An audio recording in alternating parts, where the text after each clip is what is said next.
Whiskey Vault. I'm Daniel. Rex. Okay, I saved this one for last. Oh. This is we shoot several at a time. But this is a gift from Magnificent Bastard Randall Janc. Randall Janc, you magnificent bastard.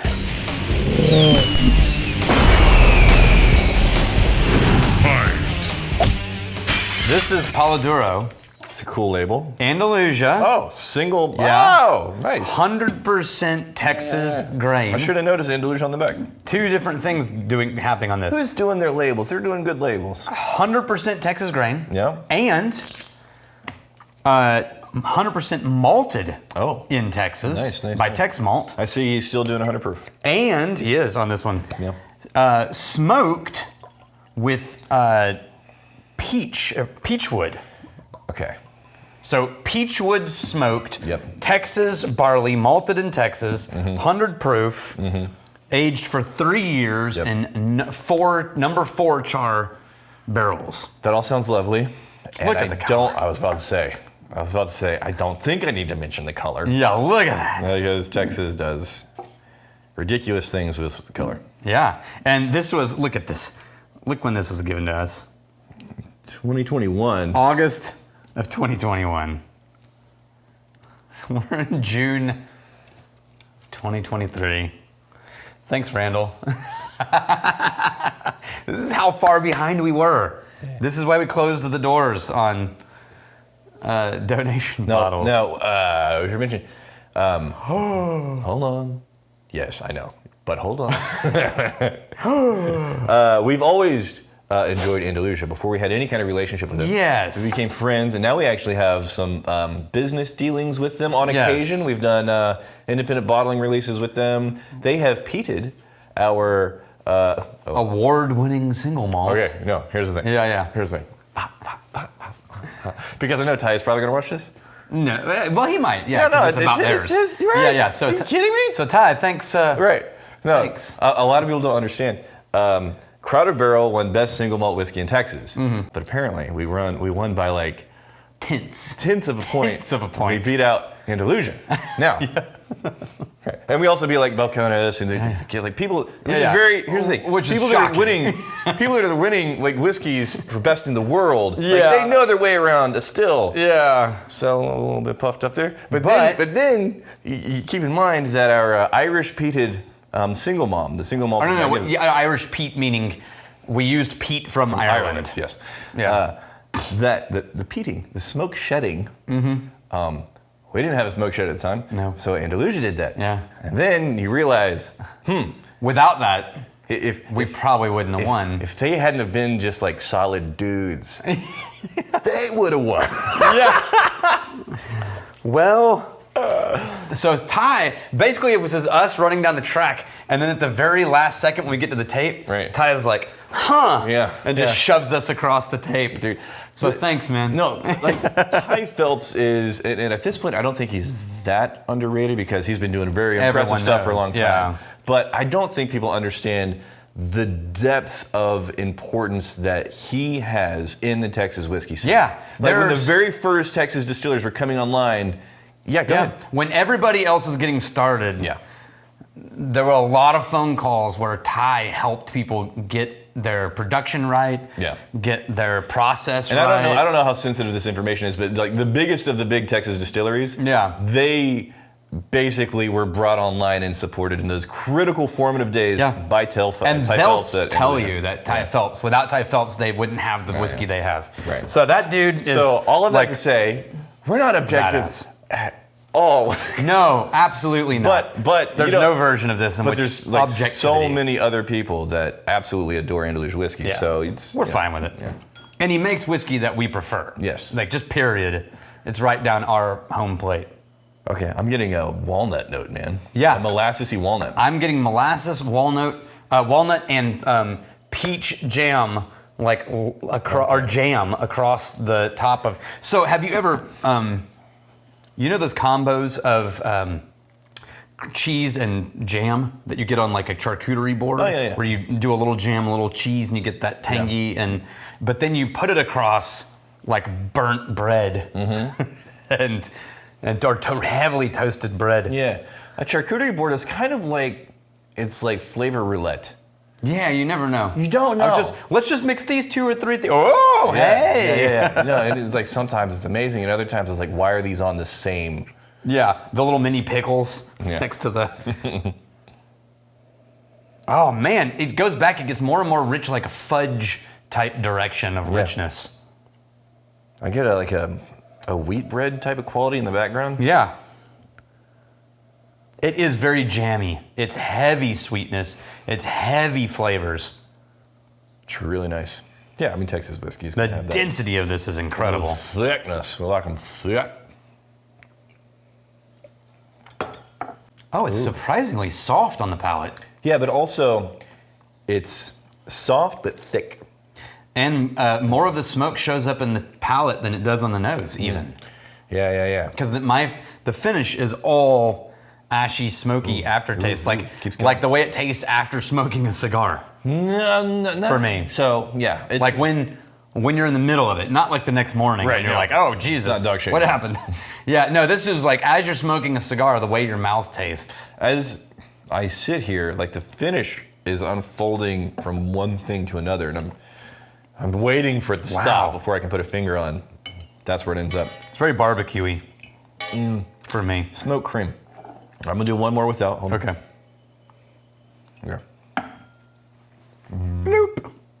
Walnuts and pecans, molassesy, caramelize that. You ever have crispy walnuts, like caramelized walnuts or pecans? I've had them like oven roasted. Yeah. But what do you? There's some sugar on them, and then you bake them up, and it gets this really. Yeah. You do them. You get those a lot in salads, but I do one of those for a cornbread Thanksgiving dressing.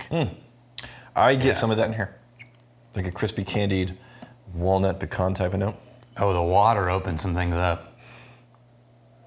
It softened things, and it brought this slight cut grass note to the front. I think at this point, bird.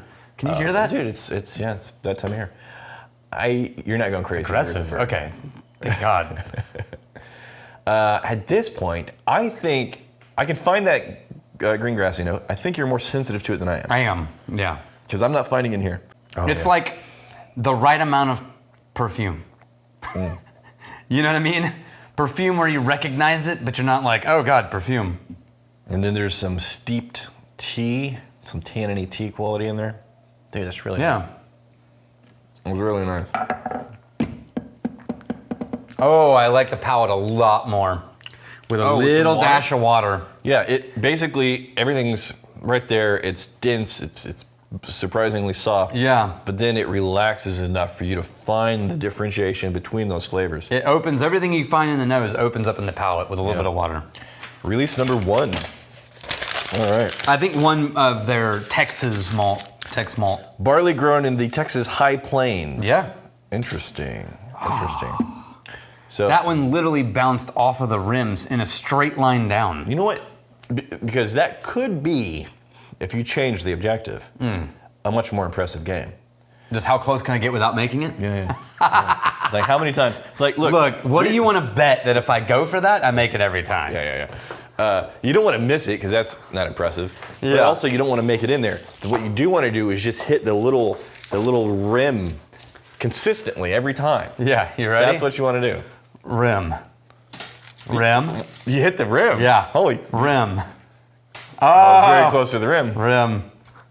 Oh, no, that would have been awesome if that had worked 3 times in a row. Just put the Jameson bottle right there. We had it. Somewhere inside my psyche, it's going like, I've lost my moorings. The Jameson bottle is there. I don't even know. Put the bottle there. That's why every time I throw, part of me is going like, no, it's over here.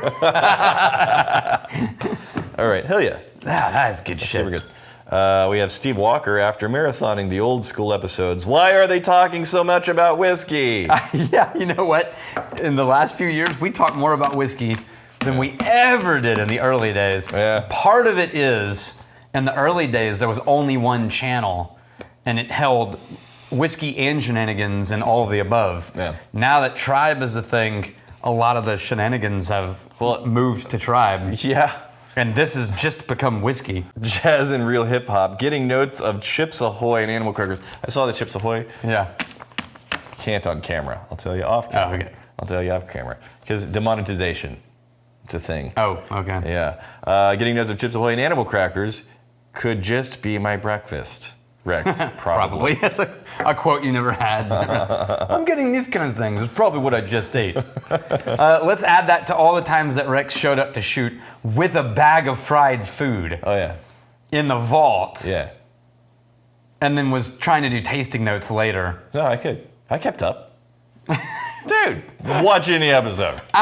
He's like Mr. Black Coffee, fresh off a cigar. Yeah. It's like, you know what? Some waffle fries from Chick-fil-A aren't going to throw me off the way that your f***ing cigar will. Well, no, okay, so it's your, whatever your neutral is. Your neutral Maybe your neutral is fast food. Or was. Your neutral is cigar and black No, coffee. actually, I was talking to Jared about this because Jared smokes cigarettes and cigars. Yeah. And he's one of the great blenders in Texas whiskey. You just need to smoke harder. And he said, man, I sometimes run into people. He said, when I visited Scotland, half the famous blenders that I hung out with were all standing around outside smoking cigarettes. Yeah. And he said, I realized the worst thing that I could do for Balcones whiskey is to give up smoking. Because all my markers are gone. You know what that's called? Like, everything changes. You know what this called? Justification. Yeah. No, but it is real that if you it is. If that's your baseline, then yeah. There was a point when I was like, I'm just gonna stop smoking cigars for like 2 or 3 weeks, and then I switched to tea instead of coffee because I was trying to like fix some heartburny type things, and all my markers for tasting notes altered. And now, give you a couple of months, you can reacclimate, but it was dramatic. The change of like, oh, I don't recognize anything anymore. It's all my balance notes are wrong. Yeah. For me, it's just if I have some allergies or something and the stuffy, then and that's just human. Yeah. Yeah. In those episodes, it's like, all right, what are you finding, Daniel? Interesting. Yeah, Tell me more. I agree. Because it's kind of burny. Ouch. Yes. Well done. That's good. Yes. You know what though? I want to believe. I have to believe. Okay. If this wasn't good, we have the relationship with Ty. Be like, this wasn't our favorite thing. It wasn't our favorite thing. Look, here's what we didn't like about it. How often do I give crap about brimstone? Yeah. And you know how much I love Balcones whiskey. Yeah. But I still give crap to brimstone. There's brimstone, but here's honestly, I think our brimstone, the reference point that we have just like hammered into concrete, was one of the earliest brimstones. Yeah. Because that was like an aggressive act. Yeah. That was just brutal. Liquid f*** you. Yeah. That's what brimstone. But the more recent brimstones, they've it's been way more beautiful. subtle. Now the question is it actually a difference between very first early release brimstone and what it's evolved into, or is it us that has evolved? No, and I think it's both. Okay. But I think it's mostly, it's not the same as the first time we ever tried brimstone. Okay. Yeah. I mean, is that first bottle gone? Yeah. Here's to fighting, stealing, drinking. If you fight me, you fight for a friend. You steal, may you steal, you'll ever sorry. And if you drink, may you drink with us.